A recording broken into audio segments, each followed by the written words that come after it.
तो मैं चाहूंगा जितने भाई बहन वो आराम से बैठ जाए, जिससे सब आनंद ले सके। बहनें बैठ जाए, खड़ी ना रहे बिल्कुल। आप आराम से बैठ के पूरे सत्संग का लाभ में और उसी में आनंद आएगा। और मैं आपको ये विश्वास दिला दूं कि जब आप सत्संग से घर जाएंगे लौटकर, तो एक एक बात जो आप सत्संग में सुनेंगे वो आपके जीवन में एक मिसाल रहेगी और उसे याद करके आपको बड़ी खुशी मिलेगी। लेकिन आराम से बैठकर सत्संग का लाभ उठाएं, कोई भाई बहन खड़ा न रहे, बैठ जाए आराम से। हो सकता है थोड़ा कष्ट हो, लेकिन कष्ट उठाकर ही किसी काम को कर लेने का आनंद है। आराम से बैठ जाए सब लोग, कोई खड़ा न रहे। जो भी मेरी आवाज सुन रहे सब बैठ जाए आराम से, आराम से बैठ जाए, आराम से बैठ जाओ। किसी से महरूम हो जाए सत्संग ये सुनकर न जाए तो फिर फायदा क्या है। एक बात ये समझ लें कि जब मैं अक्टूबर के महीने में यहाँ आया था तो मैंने इस बात को कहा था कि 1 जनवरी का सत्संग नवाबगंज में पड़ेगा। वैसे तो ये हमेशा विदेश में ही पड़ता रहा, लेकिन अब की बार हमने निर्णय लिया था कि हम हिंदुस्तान में ही 1 तारीख मनाएंगे। पहले तो विदेशी कहते रहे कि हम उनके यहाँ ठहरे इस तारीख पर, फिर लखनऊ ने दूसरे लोगों ने कहा कि ये सत्संग हम उनके यहाँ दें, लेकिन हमने कहा कि नहीं, ये नवाबगंज के हिस्से में पड़ता है हिसाब से और वहीं पर यह सत्संग किया जाएगा। और उस वक्त मैंने ये बात कही थी कि आप इतनी ज्यादा संख्या में आए कि हमारा सारा इंतजाम फेल हो जाए। और मैं आज आपको धन्यवाद देना चाहता हूं कि जहां तक इंतजाम का सवाल था, हमारी दया बहन जी का तो फेल हो ही गया, क्योंकि दवाई उनकी खत्म हो गई। जो घी की सेवा के लिए बर्तन लाए थे वो कम पड़ गए और आप लोग इतनी भारी संख्या में आए कि मेरा हृदय गदगद हो गया। और इस बात से एक नई बात और जुड़ गई कि होता यह जब संत कहीं दया करता है तो काल भी अपना पूरा जोर लगाता है। और आज हम देख रहे हैं कि काल भी हर तरह का अपना जोर लगा रहा है। सर्दी है, बारिश हो रही है, बारिश में सर्दी में कोई बाहर नहीं निकलता, लेकिन आप लोग यहाँ डटे बैठे हैं। और इसलिए मैं एक बार आपका फिर धन्यवाद देता हूँ कि आपने मेरी बात मानकर अपने को इस बात पर खरा उतार लिया कि आप गुरु का कहना मानने वाले हैं। और गुरु का कहना मानता है वही गुरु का सबसे ज्यादा प्यारा होता है। गुरु किसी जीव को और किसी कारण प्यार नहीं करता, केवल इसी कारण प्यार करता है कि वो उसका कहना मानता है। मुझे याद है हुजूर संत कृपाल सिंह जी महाराज ने एक बार ऐसी बारिश हो गई सत्संग में, कहने लगे भाई तुम तो आत्मा हो, ये शरीर भीगेगा, कपड़े भीगेंगे, आत्मा तो बारिश से भीगेगी नहीं, और तुम मजबूती से जमे रहो। और वो जमे रहे। और मुझे तो याद है शायद सन 76 की बात है कि मैं एक दिन बरेली में सत्संग दे रहा था, किसी भाई के मकान पर सत्संग था, और इतनी बारिश हुई कि जो लोग बैठे थे उनकी सारी पलोठी मारकर बैठे थे, उतने तक पानी भर गया और एक भी आदमी टस से मस नहीं हुआ। मैं आपको बता दूं कि आप वो घड़े नहीं है कच्ची मिट्टी के बने हुए जो पानी से गल जाएंगे। हो सकता है कोई कच्चा भी निकल आए, तो ये नहीं कि वो बेकार हो जाएगा। इतना ही होगा कि कुम्हार को फिर उसमें पानी डालकर उसे खूब छेद कर जिससे कि उसमें गांठ न रहे, लेकिन फिर भी उससे घड़ा तो बनाना है। और अगर आप पक्के घड़े साबित हुए तो चाहे टूट जाए, लेकिन दोबारा मार खाकर दोबारा घड़े बनकर इस दुनिया में नहीं आना पड़ेगा। तो इसलिए आप जब मैं कहता हूं कि जो मेरे से जुड़े हैं इन्हें दोबारा जन्म नहीं लेना पड़ेगा, तो मैं जानता हूं एक एक आदमी उसे मेरा कहना मानने में आनंद आता है। वो अपना सारा जीवन देकर भी इस सारे काम को करना चाहता है। और मैं इसलिए आपका हृदय से आभारी हूं, बहुत एहसानमंद हूं कि आपने मेरा काम आसान कर दिया कि मैं परमात्मा के दरबार में ये कह सकता हूं कि मैंने कच्चे घड़े नहीं रखे। ये सारे वो लोग हैं जो हकदार है मोक्ष के, इन पर आपने कोई दया करके मोक्ष नहीं दी, बल्कि इन्होंने अपने को उस लायक साबित किया है। मैं इस बात को कहकर आज जितना आनंद मुझे हुआ उतना और किसी दिन नहीं हुआ। अब मैं आपको एक बात कहना चाहता हूं, और वो बात ये है कि ये जो पहली तारीख है, ये साल की पहली तारीख नहीं, ये शताब्दी की 100 साल बाद जो दिन आता है उसकी पहली तारीख नहीं, बल्कि जो 1000 साल बाद दिन आता है ये उसका पहला दिन है।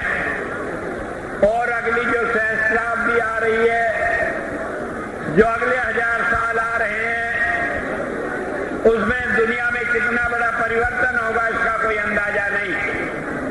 कोई नहीं जानता कि 10 साल में, 20 साल में, 50 साल में और हजारों साल में आदमी किस रूप में पनपेगा, क्या रूप उसका बनेगा।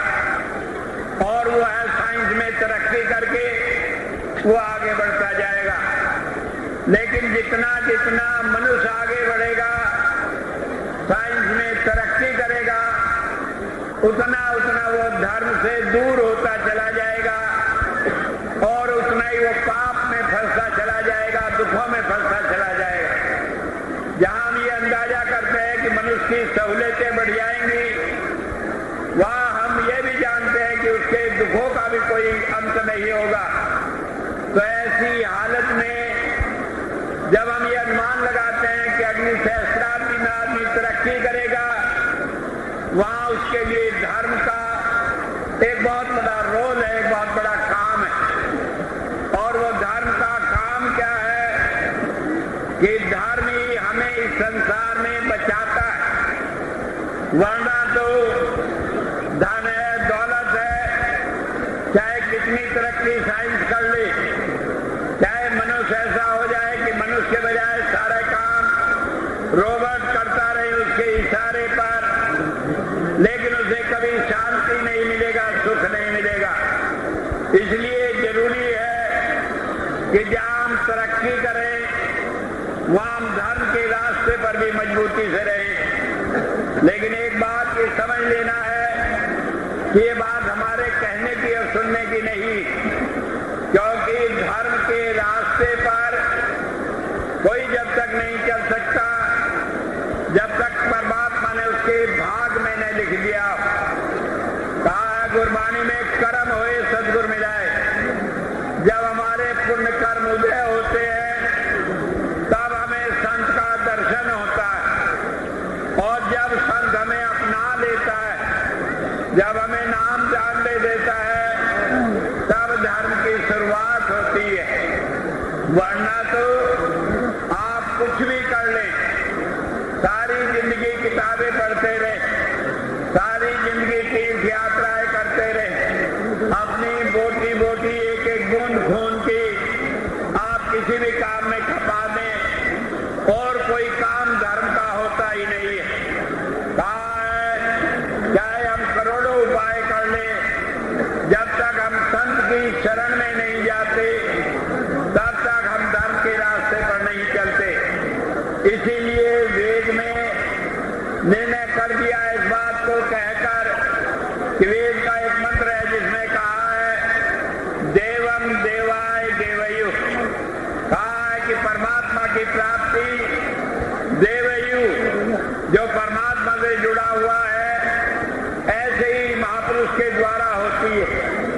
जब तक हमें कोई प्रभु प्राप्त योगी संत नहीं मिलता, तब तक हम कुछ भी कर ले हमें परमात्मा की प्राप्ति नहीं होती।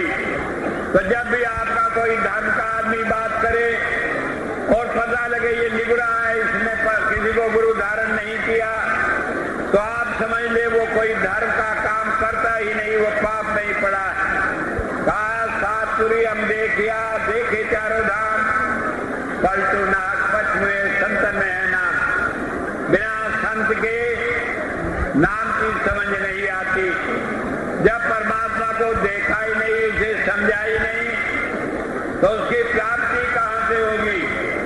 तो पहली बात ये समझ ले कि जब तक हमें संत नहीं मिला, चाहे कोई वो धर्माचार्य हो, शंकराचार्य हो या और दूसरा धर्म का अपने को अवतार बताता हो, अगर उसका जिंदा गुरु नहीं है तो पापों से छुटकारा नहीं होगा, उसे नरकों में जाना ही पड़ेगा।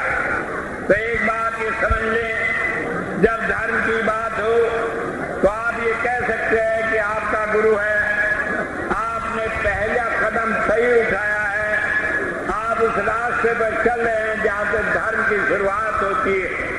क्योंकि जब तक संत नहीं मिलता, जब तक वो रास्ता नहीं दिखाता, हम अंधे हैं, हमें कुछ दिखता नहीं। कुरान शरीफ में कहा है कि खुदा ने इंसान बनाया और उसकी आंख पर और कान पर मोहर लगा दी है, सील लगा देते हैं, जैसे न वो देख सकता है न सुन सकता है। क्या चीज देखनी और सुननी है? उस खुदा के कलाम को, उस परमात्मा की शक्ल को देखना है। वही काम करने के लिए हम धर्म के रास्ते पर आए हैं। कुरान शरीफ ने बिल्कुल खोल कर बयान कर दिया कि अगर हमें जिंदा महापुरुष नहीं मिला तो हम चाहे कुछ भी कर लें, हम अंधे हैं, हम बहरे हैं और हमें कोई चीज प्राप्त नहीं होगी। तो इस नाते से जिनका गुरु नहीं है जिंदा मौजूद इस संसार में, वो इस संसार में कोई भी धर्म के रास्ते पर चलता नहीं। दूसरी बात ये समझ लेने की है कि गुरु हमारा पूरा हो। ऐसे नहीं कि किसी को हम गुरु बना ले, ऐसे नहीं कि पाप से बचने के लिए हम किसी को गुरु बना ले, क्योंकि बहुत सारे चतुर आदमी हैं। मुझे कभी कभी याद आ जाती है, चतुराई में बढ़िया बड़ा चतुर होता है और मैं भी उसी जात से हूँ, तो मैं जानता हूँ कहाँ चतुराई काम करती है। तो एक बार एक लाला जी को किसी ने कह दिया कि गुरु के धारण करने से ही तुम्हारा कल्याण होगा, नहीं तो नहीं। कहने लगे अच्छा हम भी गुरु धारण कर ले। दुकान पर बैठा था, एक आदमी उधर से आ गया महात्मा, कहने लगे भाई तुमने गुरु धारण किया? कहने लगे नहीं अब तक तो नहीं किया, अब करना चाहता हूँ। कहने लगे फिर मैं हूँ? कहने लगे अच्छा गुरु तो धारण कर लूंगा, लेकिन ये बताओ खर्चा कितना होगा, क्योंकि बनिए को तो पैसे से मतलब है और किसी बात से बात नहीं। कहने लगे अच्छा, बात पट गई। कहने लगे 2.5 रुपया लूंगा। कहने लगे अच्छा ये बात तय हो गई। कहने लगे फटाफट मुझे अपना चेला बना लो और 2.5 रुपये लो, क्योंकि टाइम खराब ना हो, दुकानदारी का टाइम है। अब उसने वो बता दिया, कान में कोई मंत्र फूंक दिया। कहने लगे ये कहते रहो और 2.5 रुपये लेकर चलता बना। अब बनिया सोचने लगा 2.5 रुपये खर्च हो गए, अब इसका कुछ फायदा भी हो। घी की दुकान थी, थोड़ी देर में गया, घी अंदर ले गया, डालडा मिलाकर तैयार कर लाया, आधा आधा कर लिया। अब एक आदमी आया, कहने लगे घी चाहिए। कहने लगे बाजार में 20 रुपए का भाव था। कहने लगे 22 रुपए किलो है। कहने लगे 22 रुपए किलो। कहने लगे गुरु जी की कसम बिल्कुल शुद्ध है। बात यह है जब उसे यकीन आ गया, कहने लगे गुरु का यकीन करो तो चलो 2 रुपए महंगाई सही। अब उसने तो दे दिया। बनिए ने हिसाब लगाया, 10 रुपए का घी था, 2 का डालडा 12 था, 10 रुपए किलो के हिसाब से फायदा हुआ। थोड़ी देर में एक बेचने वाला आ गया, उसे पूछा क्या भाव है, तो उसे कहने लगा मैं तो अभी 18 रुपए लिया। कहने लगे 18 रुपए तो सस्ता है। कहने लगे गुरु जी कसम सब खारा ही दे रहे। अब वो भी दे गया। इस तरह उसने झूठ बोलकर गुरु जी का सहारा लेकर दिन में 100 रुपए अपना मूंढ लिए। लेकिन क्या हुआ, पैसा तो बना लिया लेकिन जिस उद्देश्य के लिए हम आए थे वो पूरा नहीं हुआ। तो बात ये समझ लेने की है, गुरु भी हमें पूरा चाहिए। और पूरा गुरु कब मिलता है? जब धुर्मस्तक लिखा पाया, जब हमारे भाग में लिखा होता है। तो जब मैं कहता हूँ ये बहुत बड़ा भाग है, हुजूर कहा करते थे living master is a great blessing, एक जिंदा सत्स्वरूप हस्ती का गुरु रूप में पाना बहुत बड़ी बरकत है। और ये बरकत आज हमें मिली है। और इस बरकत को लेकर हम अपने को दुनिया में सबसे ज्यादा धनी, सबसे ज्यादा सुखी आदमी समझ सकते हैं, क्योंकि हमें अभी समझ नहीं है गुरु का मिलना ही इतनी बड़ी बरकत है कि जिसके लिए हम प्रतिदान तो कुछ कर ही नहीं सकते, उसका मोल तो कुछ चुका ही नहीं सकते। मुझे याद है हजरत औलिया थे, वो एक बार बैठे हुए थे, तो वहां पर एक आदमी गया, जाकर कहने लगा मेरी लड़की की शादी है, मुझे आप कुछ इंतजाम कर दीजिए। कहने लगे क्या इंतजाम कर दूं? कहने लगे आपके यहाँ बहुत संगत आती है, सबसे एक एक टका दिवा दो तो इतना रुपया हो जाएगा, मेरी लड़की की शादी हो जाएगी। कहने लगे अच्छा कल आ जाना, जो आएगा सब तुम्हारा। अब वो सुबह से शाम तक बैठा रहा, एक भी आदमी आया नहीं। शाम को एक भी टका नहीं हुआ। औलिया साहब ने 1 टका निकाल कर उसे दे दिया कि भाई मेरा तो तुम ले लो।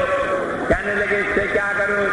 कहने लगे और तो मेरे पास कुछ है नहीं। ये संत जो है होते हैं वैसे भी टिकट ना इनके पास जेब में होता है ना बैंक में होता है। तो कहने लगे मेरे पास तो कुछ है नहीं। कहने लगे फिर क्या करूं? कहने लगे मेरे पास ये जूतियां हैं, ये ले जाओ। उसने ले तो ली, लेकिन ले जाकर थोड़ी दूर कहने लगा ये जूतियां दे दी, क्या बनेगा? इनका रोटियां बनेंगी, इनमें कपड़े बनेंगे, जेवर बनेगा, क्या बनेगा इन जूतियों का? ये संत भी ऐसे लोगों को ठगते रहते। अब वो जा रहा बड़बड़ाता हुआ, उधर से अमीर खुसरो आ रहे थे, वो कहीं बाहर से आए थे। 21 ऊंट थे उनके, जिसमें दुनिया भर का सामान भरा हुआ था, वो लेकर आ रहे थे। जब वो आदमी बराबर से निकला तो उसे देखकर कहने लगे, बुलाकर कहने लगे तुम औलिया साहब के पास से आए हो क्या? कहने लगे हाँ आया। कहने लगे कुछ दे दिया क्या उन्होंने तुम्हें? कहने लगे मुझे तो ये जूतियां दी हैं, अगर तुम्हारी इन पर नजर हो तुम इन्हें ले लो, ऐसा मुझे कौन सा उन्होंने धन बख्श दिया। तो जब ये बात कही तो अमीर खुसरो कहने लगा मेरे पास ये ऊंट है जिनमें सारा सामान भरा है, 20 ऊंट तुम ले लो और ये जूतियां मुझे दे दो। कहने लगे मैं जूतियों का तुम्हें पैसा नहीं दे रहा, क्योंकि ये तो बहुत कीमती है, ये तो मेरे गुरु को इस्तेमाल की हुई है। मैं तो खाली तुम्हें नजराना दे रहा हूँ कि तुम एहसान में मुझे मुफ्त में ही दे रहे। जूतियां ले ली, 20 ऊंट दे दिए। वो तो पैसे का भूखा था, गया घर खूब मौत से शादी कर ली। अब वो जूतियां लेकर आया और वहां दरबार में आकर ढोल साफ करके वहां रख दी। औलिया साहब कहने लगे जूतियां कहाँ से मिली? अरे कितने में मिली? कहने लगे हुजूर एक ना समझ था, उसने मुफ्त में ही लुटा दी, मुझे तो मुफ्त में मिल गई, नहीं तो मेरी हिम्मत नहीं थी मैं इन्हें खरीद लेता। तो बात ये समझ लेने की है, संत की कदर किसी किसी को होती है, और जब किसी को होती है तब वो अपने जानता है और उसी से वो आगे को अपने को मान कर अपने जीवन को चलता है। लेकिन मैं तुम्हें एक बात बता दूं, जब हम संत की शरण में आ जाते हैं तो हमारे जीवन की सारी चीजें मिल जाती हैं। हमें एक ऐसी हस्ती मिल जाती है जो सारी दुनिया की मालिक, वो जो चाहे सो कर सकता है, उसके आगे न काल की, न जाल की, न जंजाल की, किसी की भी रुकावट उसके आगे पड़ती नहीं है। तो मैं कह रहा हूं कि हमारे लिए बड़ा भाग्य का दिन है, और सबसे बड़ा भाग्य का दिन है कि हमें चुना गया इस काम के लिए, हमें लिया गया अपनी शरण में, और हमें संत ने अपना प्रिय बनाकर अपने साथ रखा है। तो जब आपको अपने साथ रखा है तो आप उसके ऐसे नुमाइंदे हैं जो उसके मिशन को आगे चलकर पूरा करेंगे। मुझे याद है भाई, मेरा गला कम काम कर रहा, चुपचाप बैठो, बात सुन लो। चुप रहो, बोलो नहीं बिल्कुल भी। या तो बोलना बंद करें, नहीं अब सेवादार को लगा के हटवाना पड़ेगा। बैठ जाओ चुपचाप, बैठ जाओ। मैं बता रहा था कि बड़े भाग की बात है कि हमें संत मिला, उसने अपनाया और उसने हमें अपना अंग बनाकर, अपने अनुरूप बनाकर हमें ग्रहण किया, तो हम उसके नुमाइंदे हैं। वो आया है धर्म का प्रचार करने के लिए, वो आया है बिछड़े हुए को परमात्मा से मिलाने के लिए, तो हम एक एक आदमी उसके नुमाइंदे हो। मैं बता रहा हूँ, एक बार हुजूर के साथ ऐसी घटना हुई। हुजूर ने जब काम शुरू किया था, कुल 500 आदमियों को नाम दिया था। एक आदमी आया, आकर कहने लगा, मान लीजिए आज आपको कोई गोली मार दे और आप खत्म हो जाएं, तो आपके मिशन का क्या होगा? तो हुजूर कहने लगे कि मैंने 500 शिष्य बनाए और ये 500 ही एक एक आदमी गुरु का काम करके दुनिया में मेरे मिशन को बढ़ाएगा। और मैं तो वो भाग्यशाली हूँ कि जिसके आज 5 लाख ऐसे आदमी, तो इसलिए मैं इस बात से नहीं डरता कि आगे धर्म खुलेगा फलेगा नहीं। आज परमात्मा ने जितने जीवों को वापस ले जाने का काम दिया, उसे मैं ले जाऊंगा। लेकिन मैं ये जानता हूँ कि जब तक आप लोग हैं, तब तक आप गुरु के नुमाइंदे बनकर इस सारे संसार में धर्म के काम को आगे बढ़ाओगे। मैं नहीं कहता कि आप जाकर प्रचार करें, लेकिन आप खुद अपने आप में एक मिसाल हो, जिसे देखकर लोग समझे कि धर्म क्या होता है। धर्म जो है वो सिखाया नहीं जाता। हुजूर कहा करते थे, spirituality is not taught but taught. ये तो ऐसी बीमारी है, ये लग जाती है, छूत की बीमारी लगती है, ऐसी ये बीमारी संत से जीवों को लगती है। कहा सुबर भरे प्रेम के रंग, उपजे चाव साध के संग। ये परमात्मा का प्यार, ये संतों की जागीर है, ये संतों को लगी हुई बीमारी है। ये इसी के लिए जीते हैं, इसी के लिए मरते हैं, और हमें भी यही बीमारी लगा देते। फिर खाते पीते उठते बैठते और कोई राग नहीं, एक ही राग है कि कैसे ये जीव जो दुखी है इस संसार में, ये परमात्मा के देश में वापस जाए। और एक बात समझ लें, संत को जब कोटा दिया जाता है तो उसका काम होता है उन जीवों को वापस ले जाना। लेकिन उसके अलावा लाखों जीव ऐसे होते हैं जो संत का दर्शन करते हैं और वो अगले जन्म में नामदान के अधिकारी होते हैं। और मैं चाहता हूं कि मेरे एक एक जीव जो है, उन्हें देखकर भी किसी न किसी को ये बीमारी लगे कि वो भी परमात्मा की भक्ति करने वाला हो। तो पहली बात ये समझ लेने की है कि निश्चित है कि आपको मोक्ष मिलनी है। ये तो मेरा हुजूर का करार है और परमात्मा भी इसे रोक नहीं सकता, क्योंकि मैंने परमात्मा को ये छूट नहीं दे रखी है अपने काम में कि वो मेरी मर्जी के खिलाफ कोई काम करे, चाहे मुझे कोई कितना ही गुनाहगार कहे। मैंने कहा कि मैंने जो परमात्मा के नाम पर काम किया है, उसमें भी परमात्मा की विषय नहीं है, तो कोई आपको रोक नहीं सकता, एक एक को मोक्ष मिलेगी। लेकिन मैं चाहता हूं जब तक भी आप जिंदा हैं, आपको देखकर लोगों को आपके गुरु की याद आए, लोगों को आपके उस धर्म की याद आए, लोगों को वो रास्ता मालूम हो जिस पर आप चलकर इस रास्ते पर मंजिल को पहुंचे। और वो कैसे होगा? वो कहा कि जब होगा देवाय, कि हमारा सारा काम परमात्मा की प्राप्ति के लिए हो। हुजूर कहा करते थे, गॉड फर्स्ट वर्ल्ड नेक्स्ट, कि मुझे तो परमात्मा चाहिए, दुनिया की चीजें बाहर में जाए मुझे परवाह नहीं, मिले या ना मिले। तो आप भी ये ध्यान रखें, क्योंकि मनुष्य जीवन हमें इसलिए नहीं मिला, हम दुनिया की चीजों के लिए तड़पें।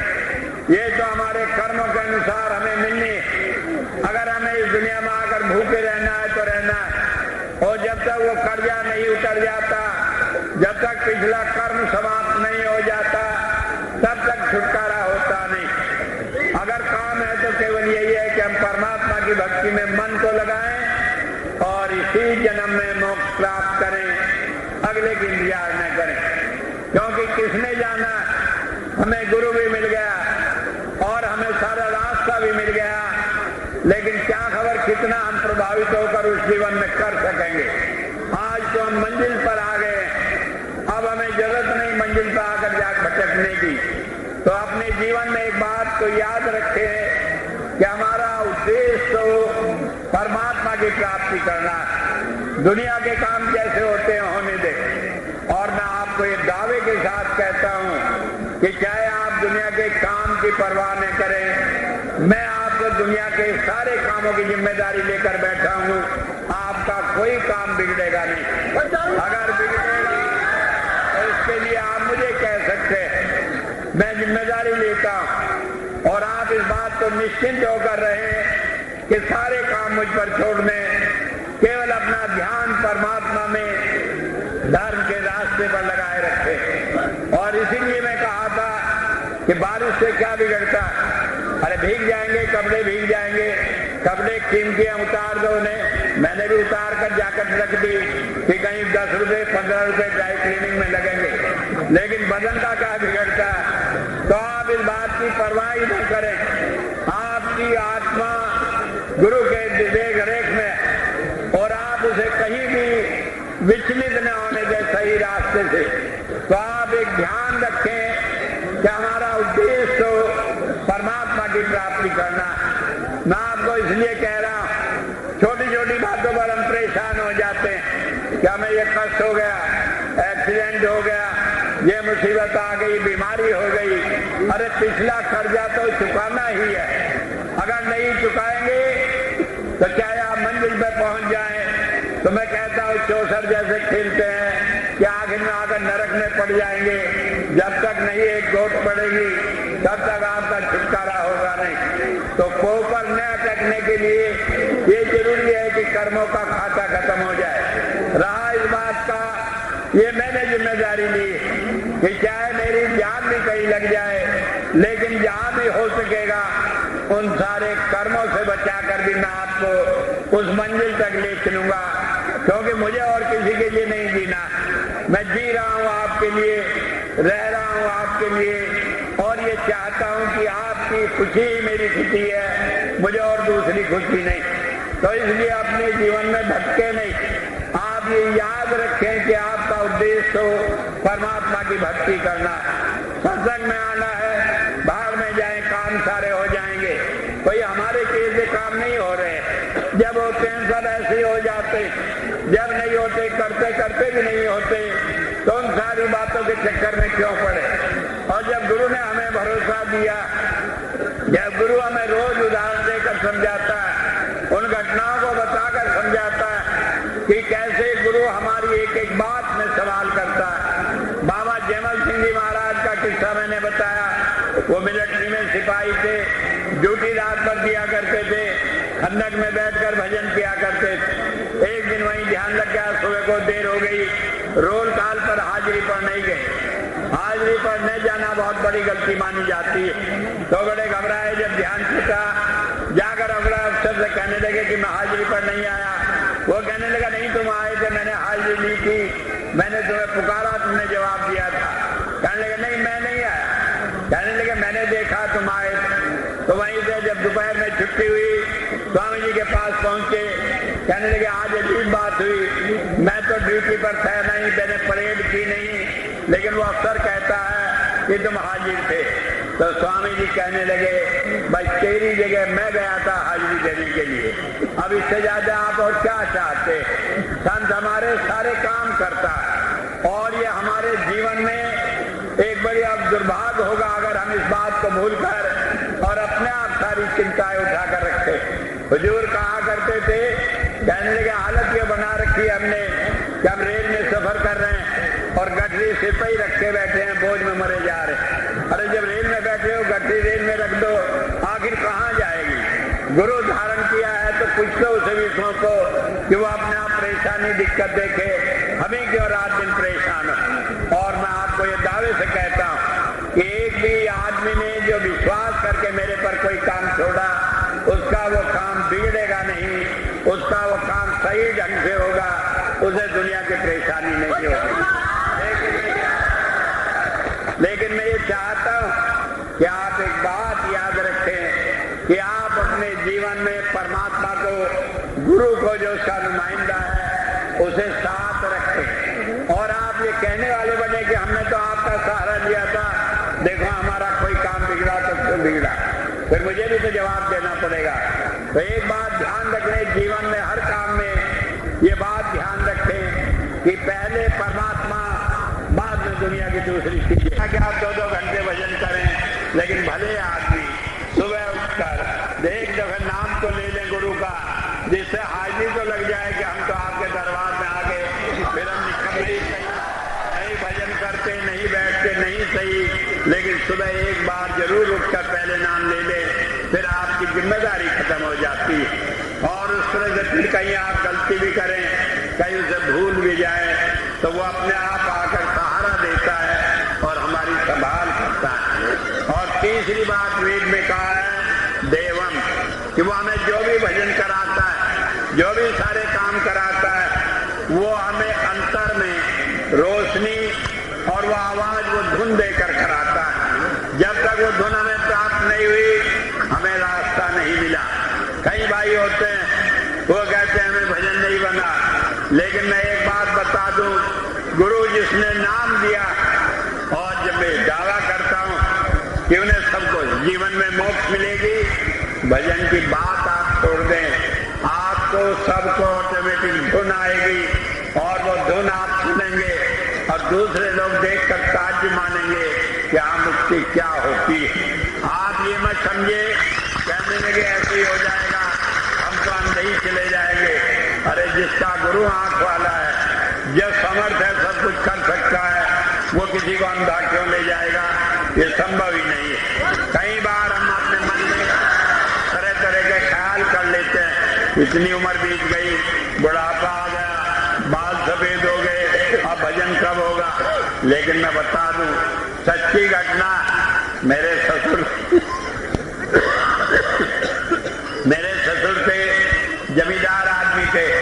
जमींदारी के टाइम में दुनिया भर के अत्याचार उन्होंने लोगों पर किए, दुनिया भर के जमीनें लोगों की कब्जा कर अपने आप मालिक बन बैठे। और अपने आप एक दिन कहने लगे, भाई देखो माइक ठीक रखो, भाई देखो माइक ठीक रखो। और एक दिन कहने लगे कि जब मैं मरूंगा तो कोई आदमी मेरे पास नहीं आएगा, पानी भी देने नहीं आएगा, मैं तड़पूंगा, सारा गांव देखेगा तमाशा। कहने लगे प्रकाश साहब ने कर्म भोग रहा, क्योंकि उसने पाप इतने किए। जब ये बात कही, मेरी पत्नी कहने लगी पिताजी ऐसे कह रहे हैं। मैंने कहा नहीं ऐसा नहीं होगा। कहने लगे कैसे नहीं होगा? मैंने कहा उनके बजाय चाहे मुझे भजन करना पड़े, लेकिन उनकी मुक्ति होगी, उनका छुटकारा होगा। उन्होंने कहा फिर कैसे होगा? मैंने कहा वो जाएंगे, नाम लेंगे। उन्होंने जाकर उनसे कहा कि आप नाम ले लो। कहने लगे तुम ही सिर फिरे पागल फिरते हो। मैं अपना घर का काम धंधा छोड़कर किस चक्कर में नहीं पड़ता, मैं किसी को गुरु नहीं बनाता। गुरु तो परमात्मा। जब पत्नी ने आकर मेरे से कहा मना कर रहे हैं, नाम नहीं लेंगे। मैंने कहा संत कृपाल नगर आएंगे तो नाम लेंगे। तो उन्हें जाकर कहा कि पिताजी चलो संत कृपाल नगर। कहने लगे मैं अपना घर छोड़कर वहां जाऊं? अरे बाबूजी निकम्मा हुआ पड़े हैं, वही बाबूजी मुझे कहते थे। कहने लगे वही निकम्मे हुए पड़े हैं, अच्छे खासे आदमी थे, वहां जाकर पड़ गए, घर का काम धंधा छोड़ दिया, मैं नहीं जाऊंगा। वो आकर मेरे से कहने लगी।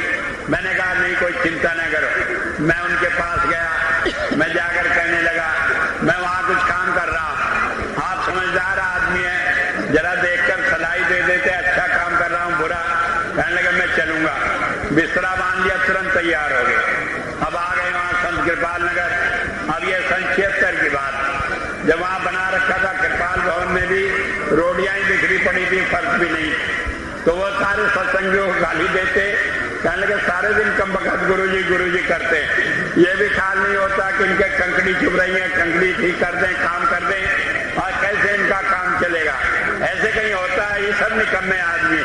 तो एक दिन मेरे से कहने लगी मेरी पत्नी, कहने लगा आए थे नाम लेने के लिए, ये तो और पाप बढ़ा रहे हैं, सत्संगियों को गालियां दे रहे हैं। मैंने कहा सब चलेगा। एक दिन फिर इसी तरह शाम का टाइम था, हमें कुछ लिंटर डालना था, हमने 7 कट्टों का मसाला बनवा लिया। शाम हो गई, सारे पे ईंटें बिछ गई, तो आकर कहने लगे इतने बादल हैं, अगस्त का महीना था, कहने लगे बारिश होगी, सारा 7 कट्टों का मसाला बनवा लिया, इतनी बर्बादी कर दी। जब वो आकर कहने लगे, मैं कहने लगा पिताजी आप आराम से बैठो, परमात्मा बारिश नहीं कर सकता जब तक हमारा काम पूरा नहीं होगा। आप देखिए, कहने लगा ऐसा परमात्मा तेरा नौकर है। मैंने कहा हाँ मैं उसका नौकर हूं तो वो मेरा नौकर है, ये रिश्ता ही ऐसा। अब वो चुपचाप बैठे रहे। हमने शाम को 8 बजे काम शुरू किया, 12 बजे तक लिंटर पूरा कर लिया, और अगले दिन 12 बजे तक एक बूंद भी नहीं बरसी। तो चुपचाप रहे। फिर उसके बाद कहने लगे मैं घर जाता हूँ। मैं घर जाने की बात थी तो पत्नी कहने लगी नाम तो लिया ही नहीं। मैंने कहा लेंगे। तो पहले दिन सत्संग सुना, न जाने क्या बात आई, कहने लगे मुझे नाम दे दो। मैंने कहा अच्छा, मैंने नाम दे दिया। अगले दिन घर लौटा है। 1 महीना उसके बाद रहे, और आप समझ ले कि जहाँ रोज आना सुबह ही गालियां देकर ही वो सारा दिन शुरू करते थे।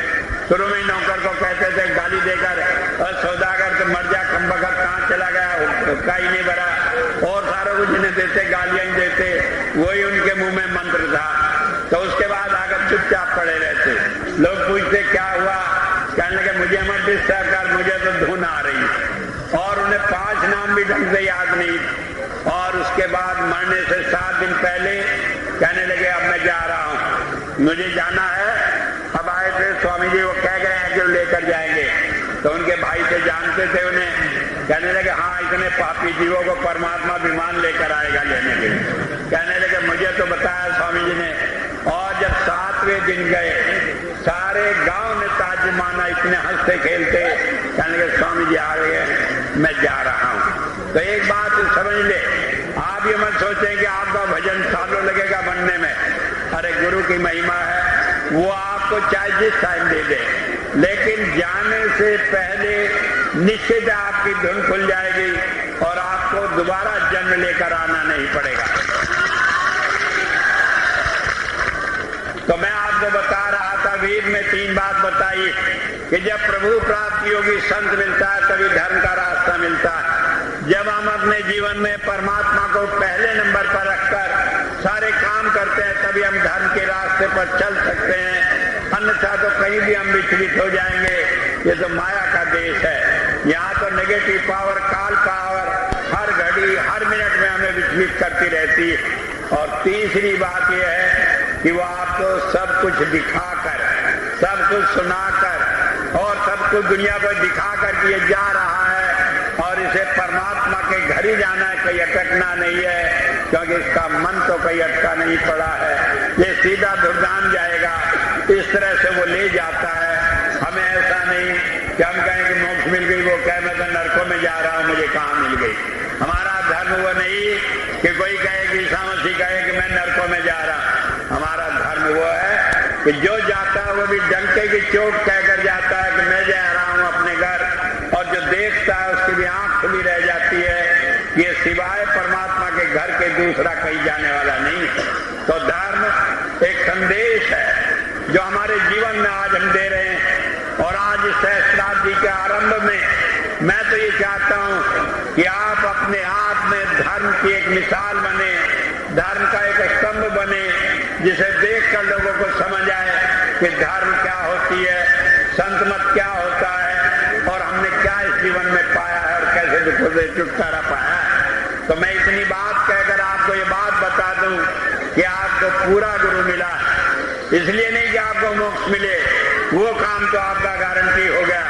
अब तो ये है कि आप जितना भी अपने जीवन को एक आदर्श जीवन बनाकर दूसरों को लाभ पहुंचा सकते हैं, उतना ही गुरु का उससे ऋण हो सकते हैं, उसके ऋण से उसके दरबार में, उसके मिशन में एक सेवा कर सकते हैं। और इसके साथ ही मैं आप सबको बधाई देता हूँ, हृदय से बधाई देता हूँ। और आपको ही क्यों, मैं अपने को बधाई देता हूँ कि मुझे आज ये गर्व हासिल है कि मैंने एक एक आदमी का जिसका जिम्मा लिया था उसे पूर्ण बना लिया है, पूर्ण बना लूंगा तो उसमें कहीं अपूर्णता नहीं रहेगी। वो ऐसे गुरु का सिख है कि जिसे न धर्मराज, न दूसरा कोई राज, न कोई दुनिया की ताकत रोक सकती है।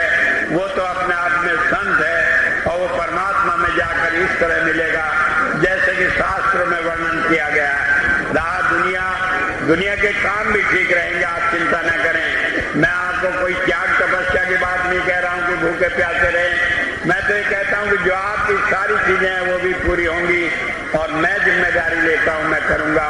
तो इसके साथ ही मैं आज अपनी बात को खत्म करना चाहूंगा इस संदेश के साथ कि आप जिस किल्ली के साथ जुड़े हैं उसके साथ जुड़े रहें और इससे आपके जीवन में एक वो चमक आएगी कि दुनिया देखेगी कि हाँ ये दिव्यानंद का शिष्य है। और ऐसा ही कोई होता है पूरे गुरु का शिष्य, सभी हम जानते हैं। गीता में कहा है कि जहाँ भगवान कृष्ण जैसा योगी होता है वहीं अर्जुन जैसा शिष्य होता है। तो एक बात समझ लो, मैं आज आपसे यही चाहता हूँ कि लोग आपको देखकर कहें कि ये ऐसा है तो इसका गुरु वास्तव में पूरा संत है और ये आप पर निर्भर करता है। अगर मेरी बात को मानकर पूरा करेंगे तो धन्यवाद, और अगर नहीं भी करेंगे तब भी धन्यवाद, क्योंकि अच्छे और बुरे दोनों को ही कहानी है। इतनी बात कहकर ही मैं अपनी बात को समाप्त करता हूँ। अब थोड़ी सी मैं सूचना आपको बताऊंगा बहुत।